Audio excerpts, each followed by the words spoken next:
Champions trophy 2025-এ এখন কিন্তু সেমিফাইনালে প্রবেশ করে ফেলেছে ইন্ডিয়া এবং নিউজিল্যান্ড এই গ্রুপ থেকে, একই গ্রুপ থেকে। এবং হোস্ট নেশন মানে পাকিস্তান এবং বাংলাদেশ তারা দুজনেই কিন্তু বাদ হয়ে গেছে পরপর ব্যাক টু ব্যাক ম্যাচ, দুটো ম্যাচ হেরে। তো এই মুহূর্তে সামনে কিন্তু রয়েছে একটা মহা গুরুত্বপূর্ণ ম্যাচ, সেমিফাইনাল, যার জন্য কিন্তু তার আগে অবশ্যই একটা ম্যাচ কিন্তু পার করতে হবে টিম ইন্ডিয়াকে লিগ স্টেজের, সেটা হচ্ছে গ্রুপ স্টেজের, সেটা হচ্ছে নিউজিল্যান্ডের বিরুদ্ধে ম্যাচ। আর টিম ইন্ডিয়া কখনোই চাইবে না তাদের এখন যে প্লেইং ইলেভেনটা খেলছে, পরপর ব্যাক টু ব্যাক ম্যাচ যে দুটো ম্যাচে খেললো যে প্লেইং ইলেভেনটা, এই প্লেইং ইলেভেনটাই নিউজিল্যান্ডের বিরুদ্ধে নামুক, এটা কিন্তু কখনো চাইবে না গৌতম গম্ভীর।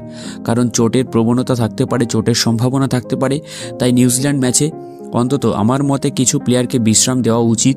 তো সেটাই আলোচনা করব আজকের এই ভিডিওতে, কোন প্লেয়ারকে বসানো উচিত মোস্ট ইম্পর্টেন্ট নিউজিল্যান্ডের বিরুদ্ধে ম্যাচে। তো সেটাই কিন্তু আলোচনা করব আজকের এই ভিডিওতে। তো দেখো, আমার মনে হয় সবার প্রথমে হর্ষিত রানাকে একটু রেস্ট দেওয়া উচিত নিউজিল্যান্ডের বিরুদ্ধে ম্যাচে, কারণ তার পরিবর্তে আমার মনে হয় আর্শদীপ সিংকে নামানো উচিত বা প্লেইং ইলেভেনে আনা উচিত। কারণ সেমিফাইনাল কিন্তু গুরুত্বপূর্ণ একটা ম্যাচ, সেখানে কোর প্লেইং ইলেভেন যেটা চলছে এখন টিম ইন্ডিয়ার, সেখানে গৌতম গম্ভীর চাইবে না সেখান থেকে কোনো প্লেয়ার যেন সেমিফাইনালে মিস করুক। সুতরাং নিউজিল্যান্ডের বিরুদ্ধে অবশ্যই টিমের মেন বোলার হর্ষিত রানা, মোহাম্মদ শামির পাশাপাশি তাকে কিন্তু বসানো হতে পারে, এমনই কিন্তু কথাবার্তা চলছে টিম ইন্ডিয়ার ম্যানেজমেন্টে। তার পরিবর্তে আর্শদীপ সিংকে কিন্তু প্লেইং ইলেভেনে ঢোকানো হতে পারে, এমনটাই কিন্তু পরিকল্পনা চলছে টিম ইন্ডিয়ার অন্দরমহলে।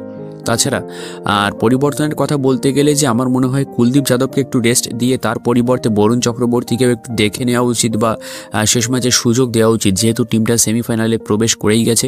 সুতরাং আমার মতে কুলদীপকে বসিয়েও বরুণ চক্রবর্তীকে একটু আনা উচিত। তো এই দুটো পরিবর্তন আমার মনে হয় একটু করা উচিত। এবার তোমরা আমার সঙ্গে কতটা একমত, তোমাদের মতে সেমিফাইনাল টিম ইন্ডিয়ার প্লেইং ইলেভেনটা কেমন হতে পারে সেটা কিন্তু ভিডিওর নিচে অবশ্যই কমেন্টে জানিও।